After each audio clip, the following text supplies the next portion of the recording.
Assalamualaikum warahmatullahi wabarakatuh. Anandaku sekalian, ini merupakan pertemuan kita berikutnya, Selasa 2 September 2025. Bagaimana kabar hari ini? Jadi tentunya Ibu tidak henti-hentinya mengimbau kepada kalian bahwasanya dimanapun dan kapanpun kondisi belajar kita, kalian harus tetap semangat. Semangat ya. Jadi mari kita ke materi berikutnya. Kemarin itu kita sudah belajar terkait tentang homonim, homograf, dan homofon ya. Jadi saya sudah mengirimkan LKPD. Semoga anakku semua mengerjakan dengan baik dan memahami apa yang sudah saya sampaikan. Baik, kita langsung saja sampaikan kemarin bahwasanya kita akan belajar mengenai kalimat langsung dan kalimat tidak langsung.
Iya.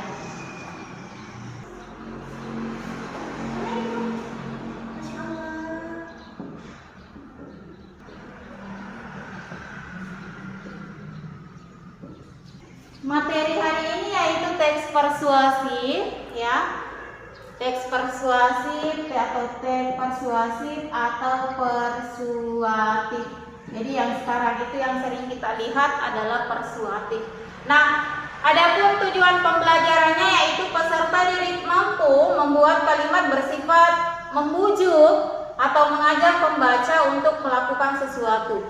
Pemantiknya, apakah iklan termasuk sebuah teks persuasif? Ya. Jadi anakku sekalian, mungkin kalian sudah pernah mendengar istilah ini. Pada pertemuan sebelumnya, kalau tidak salah itu pertemuan kedua, saya sudah pernah membahas mengenai jenis-jenis teks. Ada narasi, argumentasi, observasi, ya. Kemudian ada deskripsi dan ada persuasif atau persuatif. Nah, anakku sekalian, definisi dari teks persuasif ini adalah sebuah teks yang bersifat mengajak atau memengaruhi, ya, atau membujuk pembaca maupun pendengar. Itu adalah definisinya. Adapun ciri kebahasannya nanti akan kita pelajari. Apa sih ciri-ciri atau apa yang membedakan antara teks persuasif dengan teks-teks yang lainnya? Itu yang akan kita pelajari. Namun anakku sekalian, mari kita lanjutkan materi tadi yaitu kalimat langsung dan kalimat tidak langsung. Nah, anakku sekalian, apa sih yang dimaksud dengan kalimat langsung? Kalimat langsung itu adalah sebuah kalimat yang disampaikan secara langsung, jadi tanpa adanya perantara. Sedangkan kalimat tidak langsung ialah sebaliknya, sebuah kalimat yang disampaikan secara tidak langsung. Artinya kalimat ini sudah diulang antara pendengar yang satu ke pendengar yang lainnya. Itu adalah kalimat tidak langsung. Untuk lebih jelasnya, mari kita perhatikan contoh yang sudah Ibu tulis di sini. Contoh kalimat langsung yang pertama ialah Rina akan pergi ke sekolah. sekolah besok. Ya. Kalimat langsung yang kedua. Rina berkata, saya akan pergi ke sekolah besok. Apa ciri dari kalimat langsung? Ciri-cirinya yaitu dia menggunakan tanda kutip. Jadi dia ada tanda petiknya, ada tanda kutipnya seperti ini. Ada pembuka dan ada penutup. Ada pembuka dan ada penutup. Ada dua bentuk kalimat dari kalimat langsung. Ini adalah bentuk yang pertama. Jadi anakku, jika kalian ada tugas, silakan membuat kalimat langsung. Terserah mau memilih yang mana. Apakah bentuk kalimat langsung yang pertama, Rina akan pergi ke sekolah besok, ataukah kalimat langsung kedua, Rina berkata, saya akan pergi ke sekolah besok. Bentuk kalimat tidak langsung. Jadi ini adalah bentuk kalimat langsungnya, yang ini adalah bentuk kalimat tidak langsungnya. Coba perhatikan. Dengan kalimat yang sama, Rina mengatakan bahwa saya akan pergi ke sekolah besok. Nah, jika ciri dari kalimat langsung itu adalah tanda kutip atau tanda petik seperti ini, ciri dari kalimat tidak langsung yaitu ada kata mengatakan bahwa. Seperti yang tadi Ibu jelaskan bahwasanya kalimat tidak langsung itu adalah kalimat yang sudah didengarkan secara berulang-ulang, kemudian disampaikan kepada pendengar yang lain. Jadi si A mendengarkan kalimat langsungnya, si A ini menyampaikan ke si B, itu adalah kalimat tidak langsung. Si B menyampaikan ke si C, itu juga adalah kalimat tidak langsung. Jadi ini dia perbedaan antara kalimat langsung dan kalimat tidak langsung. Ya, jadi seperti ini. Semisal ada instruksi berikutnya bahwasanya, anandaku sekalian, silakan kalian membuatkan contoh kalimat langsung kemudian diubah menjadi kalimat tidak langsung. Ini dia, ya. Jadi anakku bisa melihat contoh dan memahami apa yang sudah Ibu jabarkan. Seperti itu ya. Nah, sekarang mari kita ke pembahasan yang sebenarnya. Dari teks persuasif.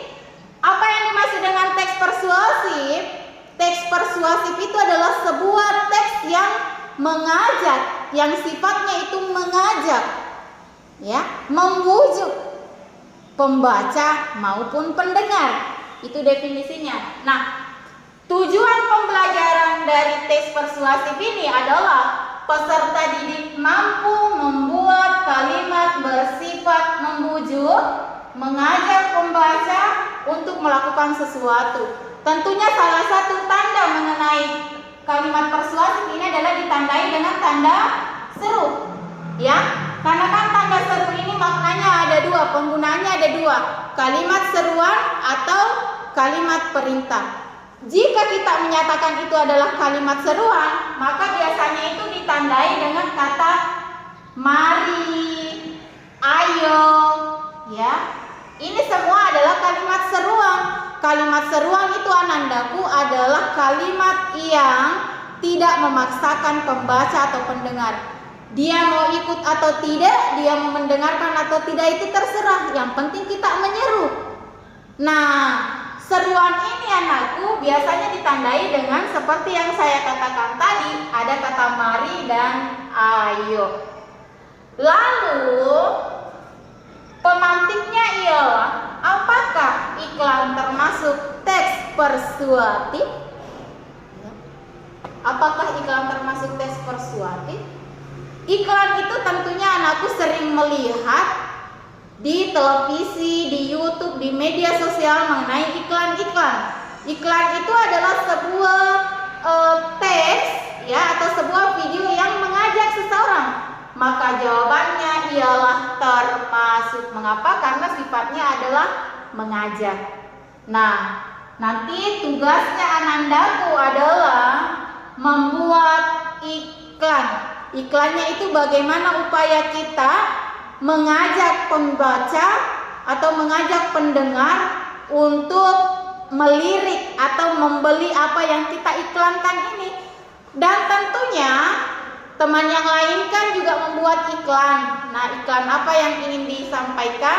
silakan dipilih apakah iklan sampo, sabun mandi, masker, makanan, dan lain halnya. Silakan kalian pilih salah satu iklan untuk nantinya kalian tuliskan teks persuasifnya. Intinya anandaku bahwasanya teks persuasif itu adalah kalian membuat kalimat yang bersifat membujuk, mengajak pembaca ataukah pendengar. Jadi ajak buat teks persuasif sekreatif mungkin untuk bagaimana kita mengajak pembeli membeli dagangan kita atau iklan yang kita berikan atau iklan yang kita suguhkan. Saya pikir itu yang sempat saya sampaikan pada pertemuan kali ini, anakku. Insya Allah kita bertemu di tatap muka berikutnya. Jadi mari kita berdoa agar seperti kemarin kita berdoa agar lingkungan kita kembali ke seperti sedia kala, yaitu bertatap muka. Jadi mari tetap berdoa dan jangan melupakan pesannya Ibu bahwasanya dimanapun dan kapanpun atau apapun kondisi belajar kita, kalian harus tetap semangat untuk meraih cita-cita kalian yang sudah diimpikan. Mari kita menundukkan kepala sejenak sebelum Ibu mengakhiri pembelajaran kita. Mari berdoa sesuai keyakinan kita.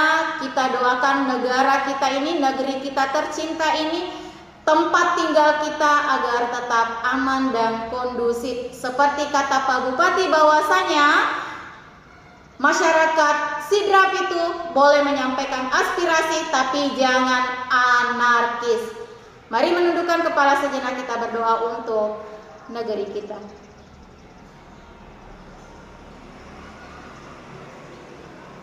Iya, selesai. Anandaku sekalian, itu tadi pembahasan kita pada pertemuan kali ini. Insya Allah pada pertemuan mendatang kita lanjut di masih teks persuasif, yaitu mengenai membuat poster.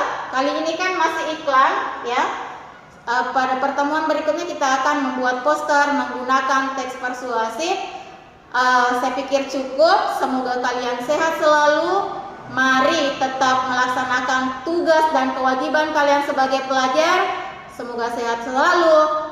Dengan bacaan Alhamdulillahirabbil alamin. Assalamualaikum warahmatullahi wabarakatuh.